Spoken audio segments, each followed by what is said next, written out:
How to turn off contacts on Instagram. Hey everyone, welcome back to the channel. In this video I'll guide you on how you can turn off contacts on Instagram, so make sure to watch the video till the end. In order to turn off contacts on Instagram, all you have to do is go ahead and then make sure to launch the Instagram application here. Then what you want to do is come to your profile page, tap the three lines option and go to settings. Once you go to settings here, you'll be able to see all this, whereas in the search box you simply want to type in something similar to contacts here, and here you'll find contact syncing, so make sure to tap on it. Now if this is turned on, all you have to do is basically make sure to turn it off like this, and Instagram will not be able to access your contacts.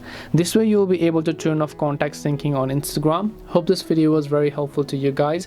If you have got any more questions, then feel free to leave them down. Thank you very much for watching till the end, and see you soon in the next video.